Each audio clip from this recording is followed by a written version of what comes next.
Welcome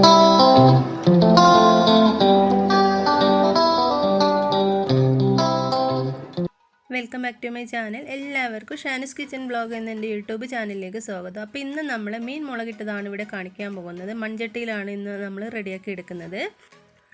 അപ്പോൾ മൺചട്ടിയിൽ മീൻകറി വെക്കുമ്പോൾ അതിനൊരു പ്രത്യേക ടേസ്റ്റും ഒക്കെ ഉണ്ടാവും. ഈ മീൻകറിയിലേക്ക് ഞാനൊരു 2 ഇൻഗ്രീഡിയൻസും കൂടി, സീക്രട്ട് ഇൻഗ്രീഡിയൻസും കൂടി ചേർത്ത് കൊടുക്കുന്നുണ്ട്, മീൻകറിക്ക് ടേസ്റ്റ് കൂടുവാനായിട്ടുള്ളത്. അപ്പോൾ നമുക്ക് എങ്ങനെയാണ് ഇത് റെഡിയാക്കുന്നത് നോക്കാം. അതിനുവേണ്ടി മീനൊക്കെ ഇവിടെ വെട്ടി നന്നായിട്ട് വൃത്തിയാക്കി വെച്ചിട്ടുണ്ട്. പച്ചമുളക് എടുത്തിട്ടുണ്ട്, തക്കാളി എടുത്തിട്ടുണ്ട്, 1.5 തക്കാളി എടുത്തിട്ടുണ്ട്, ഒരു സവാള ചെറുതായി അരിഞ്ഞെടുത്തിട്ടുണ്ട്, പിന്നെ ഇഞ്ചി വെളുത്തുള്ളി രണ്ടും കൂടി ഒന്നിച്ച് ചതച്ചെടുത്തതാണ്, പിന്നെ കറിവേപ്പില എടുത്തിട്ടുണ്ട്, പിന്നെ വാളംപുളിയല്ല കൊടംപുളിയാണ്, ചൂടുവെള്ളത്തിലിട്ട് വെച്ചിട്ടുണ്ട്. ഇനി സ്റ്റൗവിലേക്ക് മൺചട്ടി വെച്ച് കൊടുക്കാം. എന്നിട്ട് ചട്ടി ഒന്ന് ചൂടായി വരുന്ന സമയത്ത് ഇതിലേക്ക് 2 ടേബിൾ സ്പൂൺ വെളിച്ചെണ്ണ ഒഴിച്ച് കൊടുക്കാം. വെളിച്ചെണ്ണ ചൂടാകുമ്പോൾ ഇതിലേക്ക് 1 ടീസ്പൂൺ ഉലുവ ഇട്ട് കൊടുക്കാം. ഉലുവ ഒന്ന് പൊട്ടി വരുന്ന സമയത്ത് ഇതിലേക്ക് സവാള ചേർത്ത് കൊടുക്കാം നമുക്ക്. ഇനി ഇതിലേക്ക് കറിവേപ്പില ഇട്ട് കൊടുക്കാം, പച്ചമുളകും കൂടി ചേർത്ത് കൊടുക്കാം. അപ്പോൾ എരിവ് കൂടുതൽ വേണമെന്നുള്ളവർക്ക് കൂടുതൽ ചേർക്കാം. അപ്പോൾ ഞാൻ നല്ല എരിവുള്ള മുളകാണ്, അപ്പോൾ ഒരു 3-4 പച്ചമുളക് എടുത്തിട്ടുള്ളൂ. എന്നിട്ട് നന്നായിട്ട് ഇളക്കി യോജിപ്പിക്കാം. ആവശ്യത്തിന് ഉപ്പും കൂടി ഇട്ടിട്ട് ഇളക്കി കൊടുക്കുക. അപ്പോൾ സവാളയൊക്കെ പെട്ടെന്ന് വാടി വരും. ഇനി ഇതൊന്ന് വാടി നന്നായിട്ട് ഇളക്കി യോജിപ്പിച്ചതിന് ശേഷം ഇതിലേക്ക് ഇഞ്ചി വെളുത്തുള്ളി ക്രഷ് ചെയ്തത് അതും കൂടി ചേർത്ത് കൊടുക്കാം. 1 ടേബിൾ സ്പൂൺ ഉണ്ടാവും, രണ്ടും കൂടി നന്നായിട്ട് ഇളക്കി യോജിപ്പിക്കാം. മൺചട്ടിയിലായതുകൊണ്ട് തന്നെ മീഡിയം ഫ്ലെയിമിലിടുക, അല്ലെങ്കിൽ പെട്ടെന്ന് അടിക്ക് പിടിക്കും, കരിഞ്ഞു പോവും. അപ്പോൾ നമ്മുടെ മീൻകറി വേറൊരു ടേസ്റ്റായിട്ട് മാറും. ഇനി ഇതിലേക്ക് 1.5 തക്കാളി ഇതുപോലെ നീളത്തിൽ അരിഞ്ഞത് ഞാൻ ചേർത്ത് കൊടുത്തിട്ടുണ്ട്. ഇങ്ങനെ തക്കാളി നീളത്തിൽ അരിഞ്ഞത് ചേർക്കുമ്പോൾ നല്ലൊരു ടേസ്റ്റുമാണ്, കറിക്ക് കാണാനും നല്ലൊരു ഭംഗിയാണ്. എങ്ങനെ വേണേലും കട്ട് ചെയ്യാം നിങ്ങൾക്ക്.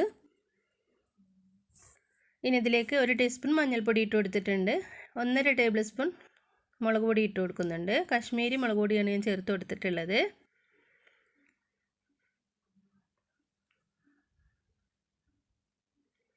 ഇനി അതിൻ്റെ ആ ഒരു പച്ച മണമൊക്കെ മാറുന്നവരെ നന്നായിട്ട് ഇളക്കി യോജിപ്പിക്കാം.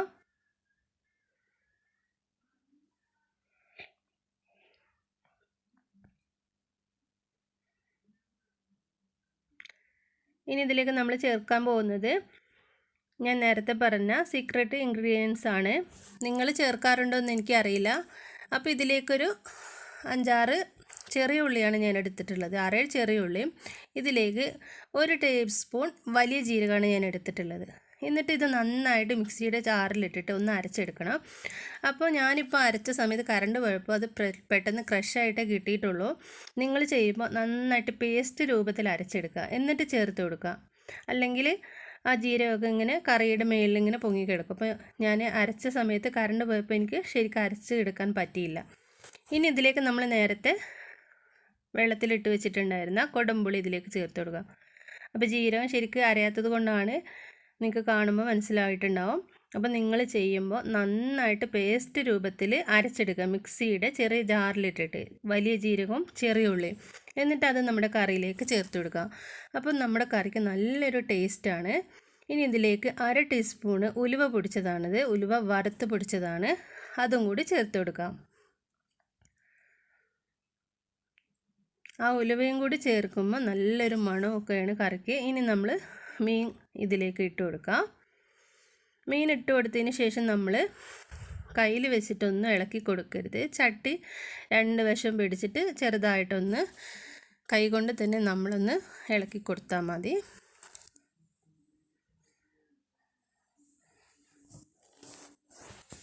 നന്നായിട്ട് തിളച്ച് വരുമ്പോൾ ഇതുപോലെ ചുറ്റിച്ച് കൊടുത്താൽ മതി.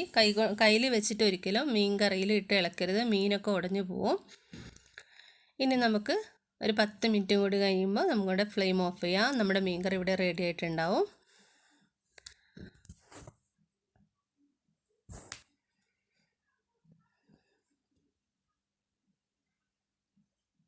മൂടി വെച്ചിട്ട് നമുക്ക് വെയിറ്റ് ചെയ്യാം.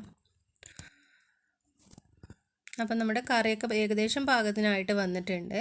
ഒരു 5 മിനിറ്റും കൂടി കഴിഞ്ഞിട്ട് നമുക്ക് ഓഫ് ചെയ്യാം. അപ്പോൾ കണ്ടില്ലേ, എണ്ണയൊക്കെ തെളിഞ്ഞ് വന്ന് കറിയൊക്കെ പാകത്തിനായിട്ടുണ്ട്. ഇങ്ങനെ എണ്ണ തെളിഞ്ഞ് വരുന്ന സമയത്ത് നമുക്ക് മനസ്സിലാക്കാം നമ്മുടെ മീൻകറി റെഡി ആയിട്ടുണ്ട് എന്ന്. ഇത്രയേ ഉള്ളൂ, നമ്മുടെ അടിപൊളി മത്തിക്കറി ഇവിടെ റെഡി ആയിട്ടുണ്ട്. കുറച്ച് കറിവേപ്പിലയും കൂടി ഇട്ട് കൊടുക്കാം. ഇനി നമുക്ക് സെർവ് ചെയ്യാം. നമുക്ക് ചോറിൻ്റെ കൂടെ കപ്പയുടെ കൂടെയോ ഒക്കെ വേണേലും നമുക്ക് കഴിക്കാവുന്നതാണ്. നല്ല ടേസ്റ്റി ആയിട്ടുള്ള മീൻകറിയാണ്. അപ്പോൾ എല്ലാവരും ഇതുപോലെ ഒന്ന് ട്രൈ ചെയ്ത് നോക്കുക. നിങ്ങൾക്ക് ഇഷ്ടമായിട്ടുണ്ടെങ്കിൽ ലൈക്ക് ചെയ്യുക, ഷെയർ ചെയ്യുക, നിങ്ങളുടെ അഭിപ്രായങ്ങൾ അറിയിക്കുക. അപ്പോൾ നല്ലൊരു വീഡിയോയുമായിട്ട് കാണുന്നവരേക്കും thanks for watching my video. Thank U.